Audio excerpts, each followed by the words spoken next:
What's up guys, and in today's video I'm going to be going through the hidden cost of building alone and why I'm redesigning the way that I scale. This is going to be a super fun video, super in-depth, just a different topic that I thought is super important just to share and go through. So yeah, without further ado, like always, the main mission of these videos is to show our builds raw and real, to show you the good, the bad, the ugly, what it is that I'm actively implementing in terms of mental models and frameworks, how I'm scaling those mental models and frameworks into the future, and also to solve what hurts within businesses and organizations to show you, hey, this is what we're actively building, and we're also building and solving problems within their organization. And also just to call in visionaries, basically people that are aligned with what it is that we're actively solving for, and also just to build a network of cool people doing cool things at the same time. So for the longest time, I believed that I had to do it all. I think, early on in your journey, you always have that thing of, hey, no one else does it better than me. And this is true. You have to think alone, build alone, and win alone.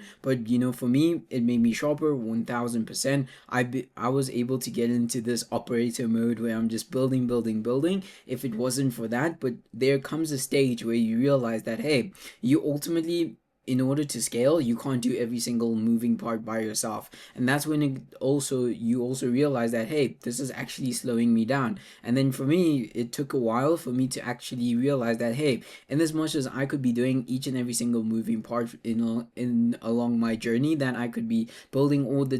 designs, doing all the development and all these different aspects, it ultimately slowed me down. Not because I lack the skills. 400% sure, I believe that, if I had put in enough time and effort into mastering all those different skills, I possibly could. But ultimately, this was not leverage. This was not creating the leverage that I needed to create in order to move on to the next level. But because also as well, I didn't lack the strategic collisions, basically saying, hey, but because I lacked the specific strategic collisions, that ultimately said, hey, I need to make sure that I'm just building leverage from the get-go, which I think is super important. In as much as you can build alone and win alone and think alone, all these different aspects, you reach a point where you actively realize that, hey, this is not enough. It's actively just slowing me down. But you don't realize it in the moment because you think that, hey, no one else does it better than I do, so I'm just gonna do it, and I'm just gonna do it. But then ultimately you realize that, hey, you're just burning the machine by just doing every single thing, and you're not actively moving as fast as you could be into the future. And also saying, hey, I want to make sure that I'm actively building this strategic collision that changes the direction of what it is that I was actively doing at the time. Saying, hey, I want to make sure that I'm bringing on people who challenge me, refine and expand what I already see. Saying, hey, I need to make sure that I don't have just people that are just yes men that say yes, yes, yes all the time. I want people that want to be able to call me out to say, hey, you're not doing this right. You could improve your video in this XYZ manner, and that's why it's not gaining attraction. Or even just saying, hey, you're not doing the things that you need to be doing on a day-to-day basis, and not just saying, hey, like, it's okay each and every single day, but saying, hey, I need to be honest because I want to move the needle forward in each and every aspect of my life, and I'm not going to be able to do that if I don't have that strategic collision where it says, hey, I need to be able to be challenged, I need to be able to be to refine the way that I do things, and also expand the way that I see things as well. Because in as much as like, I see things in my own view, there always is an external facet or an external perspective that ultimately allows me to see something that I'm not actively seeing in my field of view at that present moment in time, which also works inversely to say, hey, someone else might see something that I'm seeing in my present moment in time, in my perspective, to be sure, and then ultimately just build that. So it works both ways in my opinion.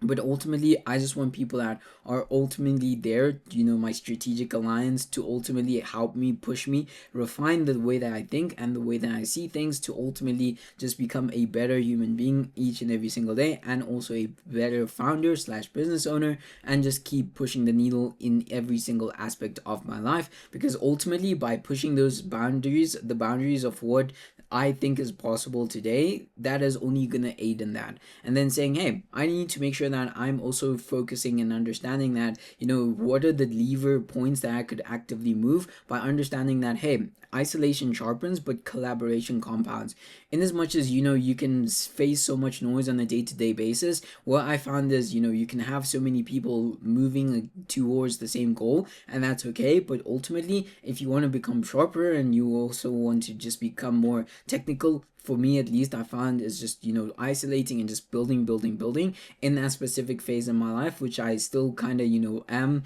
to a certain extent, because I'm just building each and every single day. And that, that solitude ultimately gives me clarity, and it gave me clarity even back then, to say, hey, it gave me the clarity that I needed to understand what it is that I'm actively doing, and also understanding it from a first principles basis, saying, hey, what are the raw materials that I need to be using that constitutes into the finished product, or which is the knowledge that I need to gain that ultimately allows me to solve the problems that I also ultimately want to solve. And saying, hey, but clarity without feedback becomes blind certainty. That is the caveat that I realized, that in as much as you can have this clarity, but it doesn't have feedback, it's not backed up by feedback, which is those data points that allow you to gain the momentum that you need to ultimately understand that, hey, you're actively moving towards this certainty of yours, which is actively blind, but saying, hey, I need to actively just have this feedback that is pushing me forward of what I think is possible, and ultimately is there to make sure that I'm not falling into the trap of blind certainty, because that can happen when you're in times of solitude, to focus too much on, hey, I'm building XYZ and this is the only way that I see it to be true. Like, there are many examples of this that we've seen, and ultimately understanding that and saying, hey, blind solitude often leads to inaccurate results, and understanding that is also what has led me to say, hey, I've started shifting, bringing on an EA as to act as a force multiplier, which I've spoken about this in the previous video when I was speaking about specifically adding force multipliers, and now I'm actively thinking about adding force multipliers in every single facet of my life, and making sure that each and every single day I'm adding these force multipliers in very strategic points, so that each and every single day I'm just pushing the needle of what I think is possible today and make it a new realm of possibility tomorrow. But ultimately understanding that, hey, I'm gonna bring on board my EA that's ultimately gonna help shape this clarity and also provide feedback, because they see it from a different lens, which I may not be seeing in that present moment in time. But you ultimately, you don't see or realize certain things unless someone calls it out, and then you see the patterns. And this is something that I've had to learn the hard way many times, to say, hey, I'm actively thinking that what I'm doing is right, and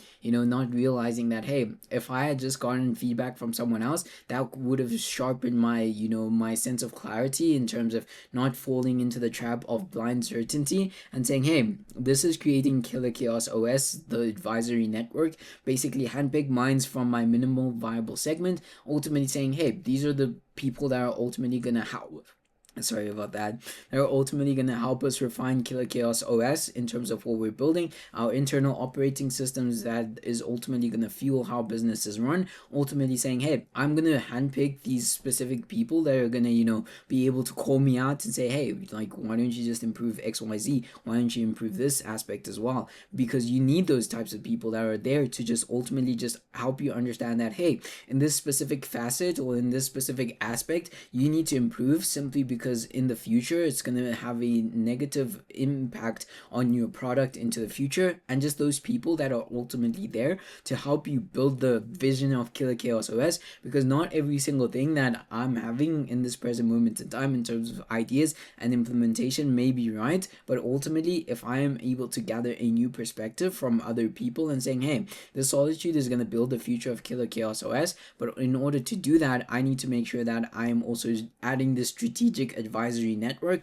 that ultimately understands what it is that we're actively solving at its core, and also building that network of cool people doing cool things at the same time, because you can always gain a little few nuggets from different aspects and different industries as well. This is just my own personal opinion that, hey, you can connect two unrelated different topics and combine them into one and create a new different thing that ultimately serves a new purpose. And also just understanding that through also having, using X as a platform for conversations, not for noise but for signal. How can I actively use this lever point for X to have conversations, even if I'm locked in a room just working 24 hours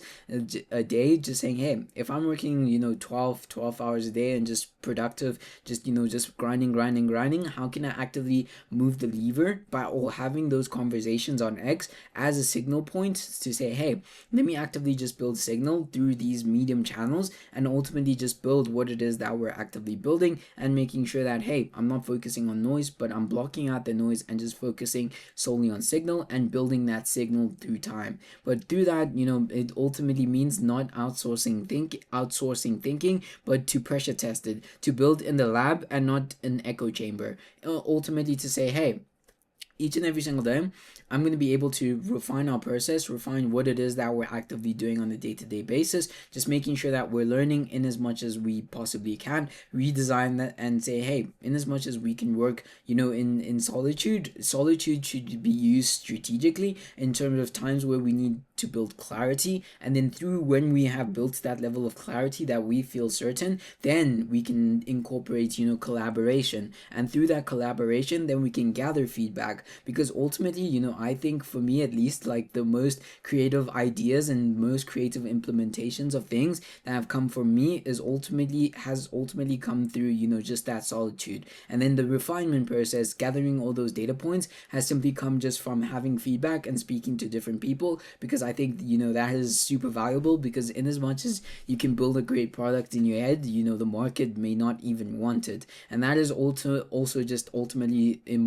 something important to consider as well, because you ultimately need to say, hey, if I'm gonna build this product or this service, ultimately I need to make sure that I'm also catering and tailoring it for a specific market segment, and then from that specific market segment we can then capitalize and dominate that specific market segment before we expand. And I think, just ultimately just bringing that solitude and then taking it into the real world and then gathering that feedback is ultimately going to be important into the future. But this isn't a team play, it's a leverage play, saying, hey, how can I actively just not manage the people but design compound inputs? How can I actively just design these different compound inputs that ultimately refine what it is that we're actively doing on a day-to-day basis, because those inputs then reshape the product, the operations, and the mindsets as well. Saying, hey, these inputs that we're actively designing and redesigning for, they're ultimately going to reshape the product. And what and how they're going to reshape the product? Is it through design? Is it just making sure that, hey, the design of the product is appealing to our audience? Is it the marketing facet of it, or is it the implementation, or is it the ease of use as well? Also just understanding that, hey, these inputs are ultimately going to refine how we actively interacting with the product, and also how we're actively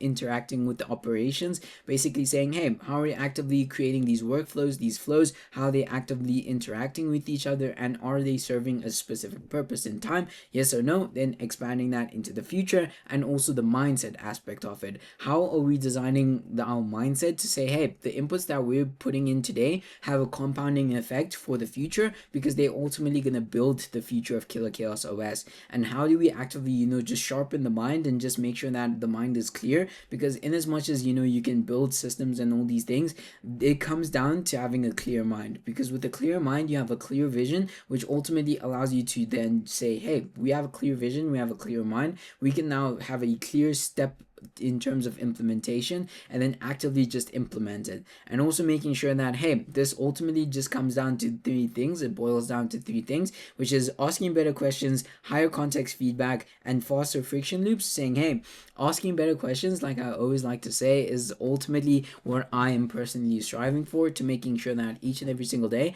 I'm asking questions that ultimately unlock this level of awareness that gets us to the root of what it is that we need to solve for our specific client, and tailor our solution to making sure that, hey, it has a 10x return on their side, and also making sure that, hey, we're also gathering high context feedback and saying, hey, how can we actively get as much context as we possibly can through this feedback, through the chaos feedback cycle, and actively just build around it. Because within building around it, we are ultimately just shaping how we're actively building the end product. And through that, foster friction loops, saying, hey, how can we expand, or how can we increase the friction loops and make them faster, so that we're actively just solving for them as well. Because you ultimately move as fast as your slowest constraint, and just solving that slowest constraint ultimately allows us to then move a lot faster in terms of what it is that we're implementing and building at the same time, and saying, hey, all of which require people who get the game that I'm playing. That's why I always like to say, with cool people, networking with cool people doing cool things at the same time,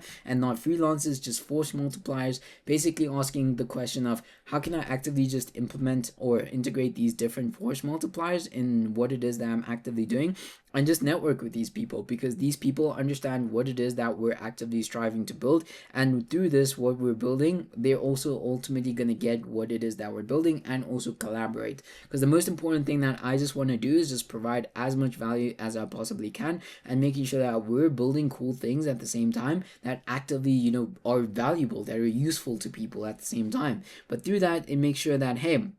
I'm not scaling through headcount, but I'm scaling through context. And what this basically means is that for most startups, they scale through growth with adding more people. But for me, I want to look at growth more so from a perspective of having more clarity and tighter loops, basically the feedback loops that we're ultimately getting, and more clarity in terms of context, what it is that we're actively building, and also the vision for Killer Chaos OS, how we're actively shaping it on a day-to-day basis by speaking about it, also just by interacting with different people and explaining it as well. How can we actively gain this level of clarity that allows us to then refine the machine each and every single time, and build those feedback loops, because those feedback loops are ultimately going to allow us to ask better questions, and also understand the root of what it is that we're actively just solving for. Because in as much as we can actively understand that, hey, this is what we're solving for, there's always a layer deeper. And this is what I always like to think, to always assume that, hey, in every why, there's always a deeper layer that you can always ask. And through this, I know that we're gonna just ultimately get to a level of awareness that's gonna allow us to scale what it is that we're doing inside Killer Chaos OS. But ultimately, in order to do that, just focusing on saying, hey, in our aspect, in terms of growth, that equals more clarity and tighter loops. And through that, that means that I'm actively focusing on velocity in thought, and not just task. How can I actively increase the velocity in my thoughts? How many thoughts I'm having, how many actions I'm actively taking as well, and compression in decisions. How can I shorten the time span in terms of how I'm making decisions based on the severity that they have in the long run? Saying, hey, shorter decisions need shorter decision cycles. Just making those decisions right there, right then, and ultimately saying, hey, fewer but wiser inputs. How can I input fewer inputs, but making sure that they're as wise as they possibly can, by creating that leverage, which ultimately means that, hey, this is the real leverage play, which is you can build in silence,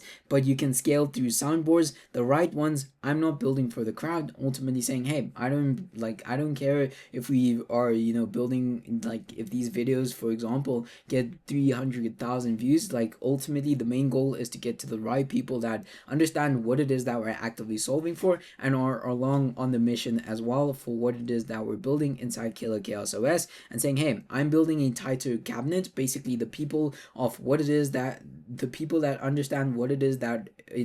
the people that understand what it is that we're actively building for, and making sure that, hey, these are the people who challenge me in terms of my roadmap, and not just nod at it. They don't just say, oh, okay, cool, that's fine, that's absolutely gonna work. Ultimately say, hey, let's play devil's advocate, and let's say, hey, what if this doesn't work out, and what if that, have you thought about XYZ? Just ultimately bridging that loop and getting more and more feedback, which ultimately creates leverage in the long run. And ultimately having that's what turns a system into infrastructure, just building, from different people, inputs from different people, and ultimately just refining the infrastructure layer of it and saying, hey, this infrastructure layer is what's going to turn into legacy. And through this, we're ultimately just going to be able to build the big picture vision of Killer Chaos OS that it is that we're actively see that we're going to build it for, and making sure that each and every single day that we are just pushing the needle forward and making sure that, hey, what it is that we're building for Killer Chaos OS today, we're going to make sure that we're building compounding leverage in every single aspect, and making sure that, hey, we're pushing the needle forward each and every single day. But through this, it means that, hey, I'm done building alone. The next phase isn't louder, it's building more momentum from the right people in the right loop. Ultimately understanding that, hey, in as much as you can build by yourself, you can do all these things, the most important thing is just ultimately giving and having that tight cabinet that you can ultimately gather feedback from, and making sure that, hey, we're super dialed in what it is that we're doing on a day-to-day basis, whether it's the operation side, whether it's the sales side, or just ultimately the building side as well. We just are super dialed in what it is that we're actively doing on a day-to-day basis, and keep pushing the needle forward in every aspect of our daily lives, and making sure that, hey, we're actively just building the big picture vision of Killer Chaos OS each and every single day. And this is exciting for me to just even share and just talk about the vision of Killer Chaos OS, how we're going to shape it, how we're going to build it. And I always like to say, hey, we're gonna fail so many times, but ultimately through how many times we fail, that doesn't matter. How can we actively just keep pushing the needle forward and just build anyway, through the tough times, through the good times as well? How can we actively just build this big picture vision where we're ultimately have the end goal of inspiring millions of people and reshaping industries and having this huge amount of impact? And through that, I know that into the future we're gonna get there one step closer through these videos, just sharpening the clarity, and also just gathering those feedback loops, and making sure that, hey, each and every single day we're building, and we're building the big picture vision of Killer Chaos OS. And if you guys like this video, make sure to leave a comment, make sure to follow me on X, LinkedIn, Instagram if you want to connect, and I will see you guys in the next video.